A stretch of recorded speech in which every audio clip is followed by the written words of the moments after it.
নমস্কাৰ। নমস্কাৰ সৎ সাহেব। আপোনাৰ শুভ নামটো? মোৰ শুভ নাম শ্ৰী জ্যোতি দাস। আপুনি কোন ঠাইৰ পৰা আহিছে? মই অসমৰ শোণিতপুৰ জিলাৰ পৰা আহিছোঁ। আপুনি সন্ত ৰামপাল গুৰুমহাৰাজৰ পৰা নাম দীক্ষা কেতিয়া লৈছিল? মই সন্ত গুৰু ৰামপাল মহাৰাজৰ পৰা নাম দীক্ষা 2021 12 ফেব্ৰুৱাৰীত লৈছিলোঁ।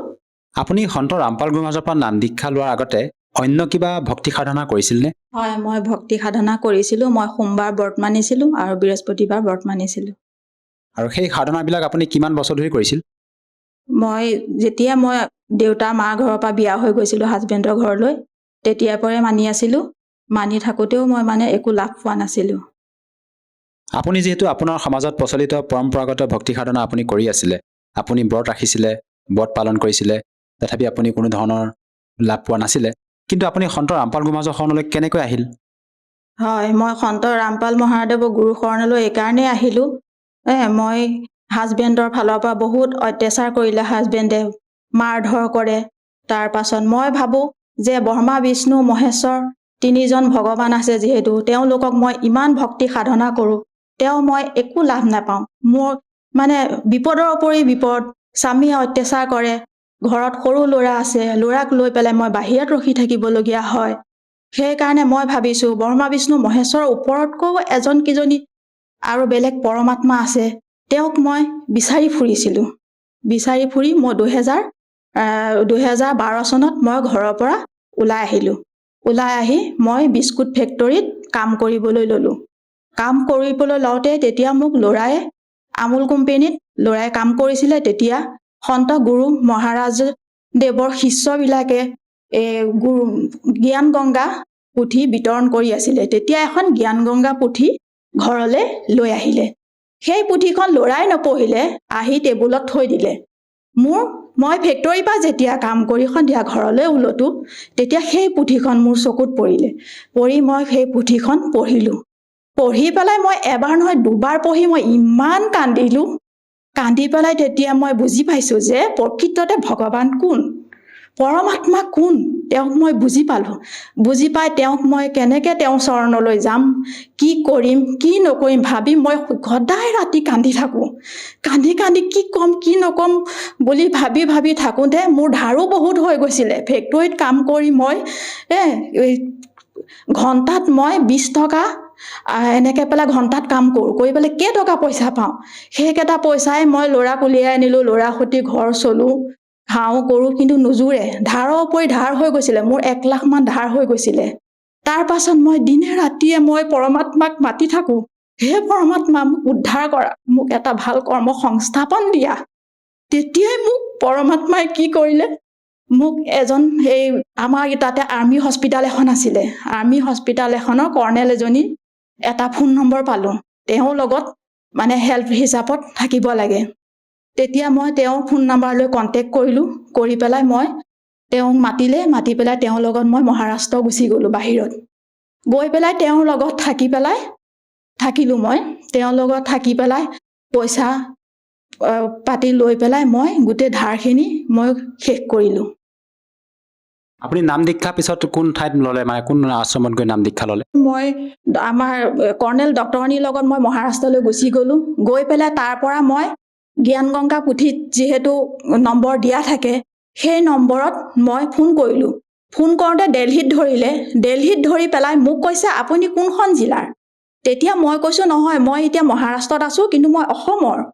মই গুৰুদেৱৰ চৰণত বহুত দিনৰ পৰা আছোঁ আৰু মই নাম দীক্ষা ল'ম বুলি ভাবি আছোঁ, কিন্তু মই ইয়াত কেনেকৈ ল'ম কি কৰিম মই একো বিচাৰি পোৱা নাই।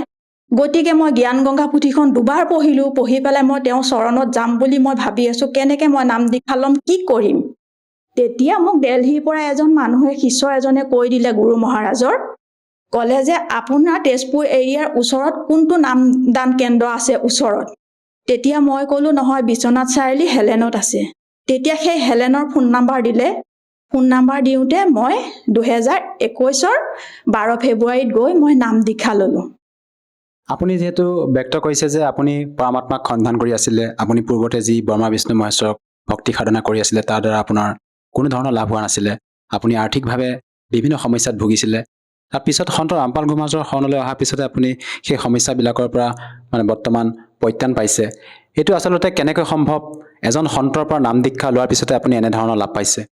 হয়, মই বহুত সমস্যাত ভুগি আছিলোঁ, বহুত ধাৰত ডুব খাই আছিলোঁ আৰু মই বেমাৰো হৈছিলে। মোৰ 2009 চনত এটা টিউমাৰ হৈছিলে। সেই টিউমাৰ গৈ মই গুৱাহাটী হস্পিটেলত মই অপাৰেশ্যন কৰিছিলোঁ, 3 মাহ এডমিট আছিলোঁ।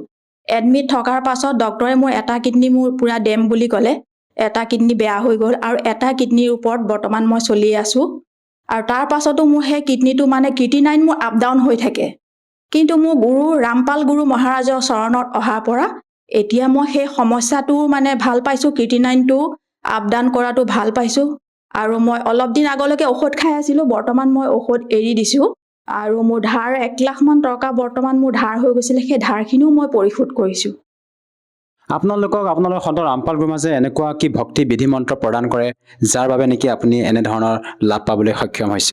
হয়, আমাৰ গুৰু মহাৰাজে আমাৰ শাস্ত্ৰ অনুকূল বিধি জ্ঞান প্ৰদান কৰে। শাস্ত্ৰ মেলি পেলাই জগত লোকক বা শিষ্যৰ লোকক সকলোকে শাস্ত্ৰ মেলি শাস্ত্ৰৰ শ্লোক দেখাই পেলাই আমাক শাস্ত্ৰ মেলি জ্ঞান বুজায়। ভগৱান ব্ৰহ্মা বিষ্ণু মহেশ্বৰ তেওঁলোকে কি লাভ দিব পাৰে, পৰমাত্মাই কি লাভ দিব পাৰে, ব্ৰহ্মা বিষ্ণু মহেশ্বৰ আছে, তেওঁলোকৰ ওপৰতো যে আৰু আছে। মই আগতে ভাবি থাকোঁ যে ভগৱানটো 3জন হ'ব নোৱাৰে, ভগৱান এজনেই হ'ব। মই এবাৰ চাই বাবাৰ চিৰিয়েল চাইছিলোঁ, চিৰিয়েল চাই বাবাই কয় চবচে ওপৰ এক মালিক হে।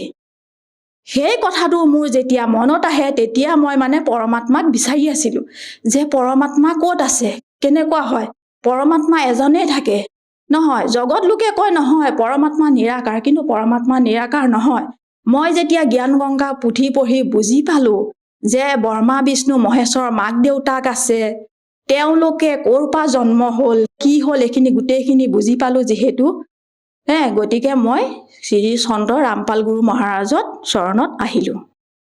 আপুনি সন্ত ৰামপাল গুৰুমাজৰ পৰা যিবিলাক লাভ পাইছে, ইয়াৰ উপৰিও আৰু অন্য কিবা লাভ পাইছেনে আপুনি পাৰিবাৰিকভাৱে? পাৰিবাৰিকভাৱেতো আমাৰ মানে ঘৰখনত বহুত কাজিয়া পেচালো হৈ আছিলে, ল'ৰা বোৱাৰীৰ মাজত কাজিয়া পেচাল হৈ আছিলে, সেইখিনিৰ পৰা মানে লাভ পাইছোঁ। আৰু ল'ৰাকো মানে এতিয়া বৰ্তমান মই এখন টমটমো কিনি দিছোঁ চলাবৰ কাৰণে, আৰু ময়ো এতিয়া চাইল্ড কেয়াৰতে কৰোঁ। যিহেতু আপুনি সন্ত ৰামপাল গুৰুমাজৰ পৰা নাম দীক্ষা লোৱাৰ পিছতে বিভিন্ন প্ৰকাৰে লাভ পালে, আপুনি এগৰাকী শিক্ষিত মহিলা হিচাপে মই আপোনাৰ পৰা আৰু এষাৰ কথা জানিব বিচাৰিছোঁ, আপোনালোকৰ গুৰু সন্ত ৰামপাল গুৰুমাজৰ মুখ্য উদ্দেশ্য কি? সন্ত গুৰু ৰামপাল মহাৰাজৰ মূল উদ্দেশ্য হ'ল এই মানে পৃথিৱীৰ পৰা যৌতুক প্ৰথা শেষ কৰি দিয়া। আজিকালি যৌতুকৰ কাৰণে বহুত ল'ৰা ছোৱালীৰ মাজত কাজিয়া লাগে, গিৰিয়েকে অত্যাচাৰ কৰে, জুই লগাই দিয়ে, নিচামুক্ত দেশ মানে প্ৰতিষ্ঠিত কৰা আৰু শাস্ত্ৰ অনুকূল বিধি ব্যৱহাৰ কৰি এই কালৰ লোকৰ পৰা যাতে আমি সত্য লোকলৈ যাব পাৰোঁ, সেই জ্ঞান প্ৰদান কৰাই মেইন উদ্দেশ্য। যিহেতু আপুনি সন্ত ৰামপাল গুৰুমাজৰ পৰা নাম দীক্ষা লোৱাৰ পিছতে বিভিন্ন প্ৰকাৰে লাভ পালে, শাৰীৰিকভাৱে হওক বা আৰ্থিকভাৱে হওক, যিসকল দৰ্শকে আজি আপোনাক টিভি স্ক্ৰীণত প্ৰত্যক্ষ কৰি আছে, আপুনি তেওঁলোকক কি বাৰ্তা দিব বিচাৰে যাতে তেওঁলোকেও আপোনাৰ দৰে উপকৃত হ'ব পাৰে? হয় ছাৰ, মই সন্ত গুৰু মহাৰাজৰ চৰণত অহাৰ পৰা মই শাৰীৰিকভাৱে হ'লেও আৰ্থিকভাৱে হ'লেও মই বহুত উপকৃত হ'লোঁ। আৰু জ্ঞান গংগা পুথিখন পঢ়ি পেলাই মই তাৰ থোৰেদি বহুত জ্ঞান অৰ্জন কৰিলোঁ, কেনেকৈ এই কাল লোকৰ পৰা আমি সত্য লোকলৈ যাব পাৰোঁ সেইখিনিও বুজি পালোঁ। গতিকে আপোনালোকেতো টিভি স্ক্ৰীণত যদি চাই আছে, গতিকে আপোনালোকেও তেনেকৈ মোৰ দৰে যেনেকৈ মই উপকৃত হৈছোঁ, আপোনালোকেও জ্ঞান গংগা পুথিখন পঢ়ি তেনেদৰে উপকৃত হ'ব পাৰে। যিহেতু আপোনালোকৰ গুৰু সন্ত ৰামপাল গুৰু মহাৰাজ হাৰিয়ানা প্ৰান্তৰ নিবাসী হয়, তেনে ক্ষেত্ৰত অসমৰ পৰা কোনো লোকে যদি নাম দীক্ষা ল'ব বিচাৰে সহজভাৱে কেনেকৈ ল'ব পাৰিব? হয় ছাৰ, সহজভাৱে এনেকেই ল'ব পাৰিব। আজিকালিতো মোবাইলৰ যুগ, ইউটিউবৰ যুগ, ফেচবুকৰ ছ'চিয়েল মিডিয়াৰ যুগ, এইখিনিত আমাৰ গুৰুদেৱৰ সন্ত গুৰুদেৱৰ ৰামপাল মহাৰাজৰ গুৰু মংগল প্ৰবচন বুলি আপোনালোকে চাৰ্চ কৰিব পাৰে। তাত মংগল প্ৰবচন আহিব, সৎসং আহিব, সেই সৎসংগৰ তলত নাম্বাৰ আহিব, সেই নাম্বাৰত আপোনালোকে ক্লিক কৰি যদি আপোনালোকে নাম দীক্ষা ল'ব বিচাৰে, মোৰ দৰে কল্যাণ হ'ব বিচাৰে, শাৰীৰিক হওক আৰ্থিক হওক এইবিলাক বেমাৰৰ পৰা দুখ দুৰ্গতিৰ পৰা যদি মুক্তি পাব বিচাৰে, তেতিয়াহ'লে আপোনালোকৰ ওচৰত যোনটো নামদান কেন্দ্ৰ আছে তাত গৈ আপোনালোকে নামদান ল'ব পাৰিব। ধন্যবাদ থাকিল। হয় সৎ চাহেব ছাৰ।